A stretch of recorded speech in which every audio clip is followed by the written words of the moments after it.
In February 1971, Edgar Mitchell stands on the surface of the moon. He is the sixth human being to ever set foot on another world. He holds a doctorate from MIT. He is a decorated Navy captain. He has passed every psychological evaluation NASA has ever devised. And for the next 45 years of his life, until the day he dies in 2016, this man, this hyper-credentialed, rigorously vetted, government-trusted astronaut, tells anyone who will listen that extraterrestrial intelligence is real, that the United States government knows it, that wreckage and bodies have been recovered, and that a shadow structure within the military-industrial complex has been managing this secret since before most of us were born. He doesn't whisper it. He says it on camera. He says it under oath. He says it to journalists, to Congress, to the National Press Club. And almost nobody takes him seriously. The question isn't whether Edgar Mitchell was crazy. NASA doesn't send crazy people to the moon. The question is, what exactly did he know? Let's be absolutely clear about who we're talking about. Edgar Dean Mitchell is born on September 17, 1930, in Hereford, Texas, not far, as it happens, from Roswell, New Mexico. He earns a Bachelor of Science in Industrial Management from Carnegie Mellon. He earns a second degree in aeronautical engineering from the U.S. Naval Postgraduate School. And then he earns his doctorate in aeronautics and astronautics from the Massachusetts Institute of Technology. He flies combat missions as a Navy test pilot. He is selected by NASA in 1966 as part of the fifth group of astronauts, chosen from thousands of candidates in one of the most competitive selection processes on Earth. On January 31, 1971, Mitchell launches aboard Apollo 14 as the lunar module pilot. On February 5th, he and Commander Alan Shepard land in the Fra Mauro Highlands. He spends over 9 hours conducting EVAs on the lunar surface and helps deploy scientific instruments that will transmit data back to Earth for years. He is, by any objective measure, one of the most accomplished human beings of the 20th century. This is not some anonymous caller on a late-night radio show. This is not a retired sergeant remembering something strange from 40 years ago. This is a man who was trusted to operate a spacecraft 240,000 miles from home, and who, upon returning, began a methodical, decades-long public campaign to alert the world that we are not alone. He founds the Institute of Noetic Sciences in 1973 to study consciousness and unexplained phenomena. He gives interviews to mainstream outlets, CNN, Fox News, Bloomberg, the BBC. He never recants. He never softens his language. He never backs down. And the U.S. government never once attempts to discredit him. The most concrete piece of evidence connecting Edgar Mitchell to the highest levels of power lands in the public eye in October 2016, when WikiLeaks publishes a trove of emails from John Podesta's personal Gmail account. Podesta is, at the time, chairman of Hillary Clinton's presidential campaign. Before that, he served as White House Chief of Staff under President Bill Clinton and as counselor to President Barack Obama. He is one of the most powerful political operatives in modern American history. And he is also, as it turns out, deeply interested in UFO disclosure. In the leaked emails dated August 18, 2015 and January 18, 2016, Edgar Mitchell, or someone writing on his behalf with his knowledge, directly addresses Podesta about what the emails call ETI, extraterrestrial intelligence. The language is stunning. Mitchell's emails reference our nonviolent ETI from the contiguous universe and discuss the need for the U.S. government to begin a formal disclosure process. One email explicitly mentions zero-point energy, a theoretical form of energy extraction from quantum vacuum fluctuations, technology that Mitchell and others claim is connected to recovered non-human craft. Another email references the Vatican's awareness of extraterrestrial contact, stating that the Vatican is aware of ETI and positioning the Catholic Church as a potential ally in the disclosure effort. These are not anonymous tips. These are emails sent to the chairman of a presidential campaign by a man who walked on the moon, discussing alien contact and secret energy technology as though they are operational realities. Mitchell's public statements reinforce these emails with chilling specificity. In a 2008 interview on Kerrang Radio in the UK, he states flatly that Roswell was a real event, that alien bodies were recovered, and that he has been briefed by people he calls old-timers. military, and intelligence insiders from the generation that handled the original crash material. He says these individuals, living in the Roswell area, approached him privately because of his status as an astronaut and a native of the region. They told him they had been involved firsthand. Mitchell says he found them credible. He says he verified their backgrounds. He says their accounts were consistent with one another. In 2009, during an interview at the National Press Club, he goes further. He states that there has been contact with extraterrestrial beings.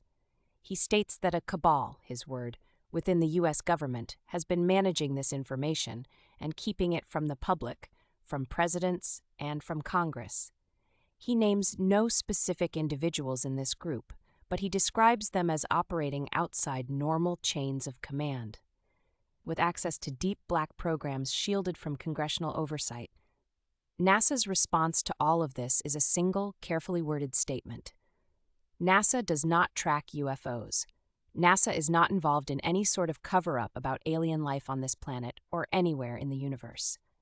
They do not challenge Mitchell's credentials. They do not question his mental fitness. They do not revoke any honor.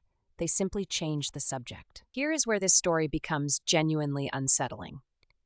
In June 2023, 7 years after Mitchell's death, a man named David Grush sits before a congressional subcommittee and, under oath, makes claims that echo Mitchell's almost word for word.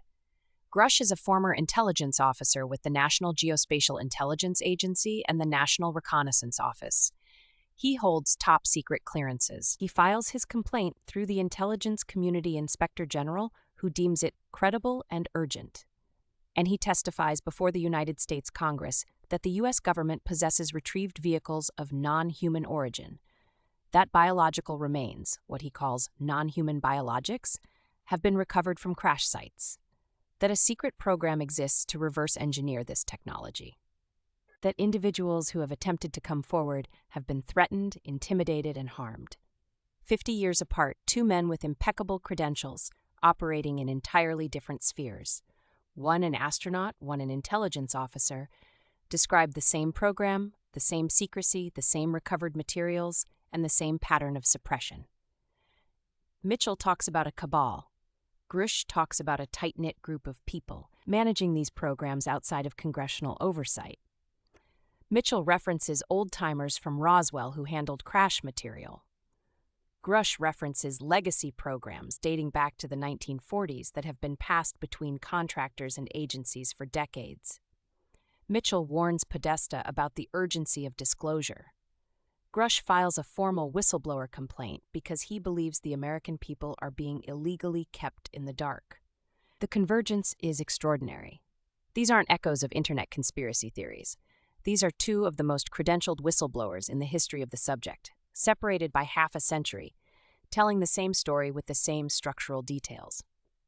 And in 2024, Congress responds by passing the UAP Disclosure Act, bipartisan legislation that presupposes, in its own text, the possible existence of recovered technologies of unknown origin, and creates a framework for their disclosure. The legislation exists because enough members of Congress found enough witnesses credible enough to write it into law. So, what do we actually do with this? There are 3 possibilities, and none of them are comfortable. The first is that Edgar Mitchell, despite his PhD, his astronaut career, his decades of public service, suffered from some form of delusion, and that David Grush, despite his top-secret clearances and the Inspector General's validation, is similarly compromised, that 2 brilliant, vetted, psychologically screened men arrived independently at the same false conclusion through entirely separate paths.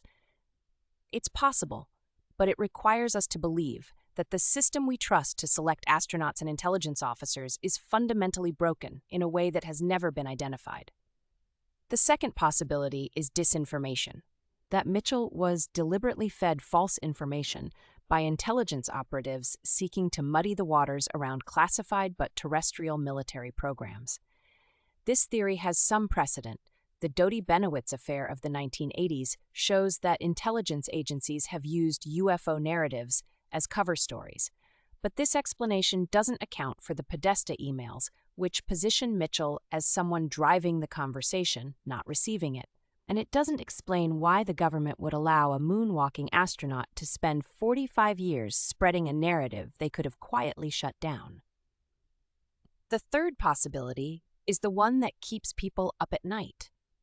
That Mitchell was telling the truth. That somewhere within the vast apparatus of the American defense establishment, there exist materials and information that confirm the presence of non-human intelligence. And that a very small number of people have been managing this secret for over 75 years, across administrations, across generations, outside the reach of democratic accountability.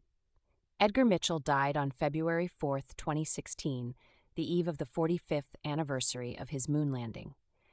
He was 85 years old. He never stopped talking. He never stopped warning. Here's what stays with me.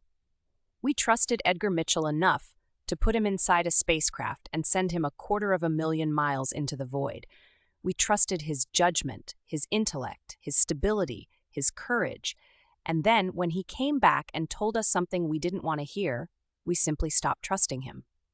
So my question for you is this. What level of credibility does a person need to have before we take their claims about non-human intelligence seriously? Is there a threshold, or have we already passed it?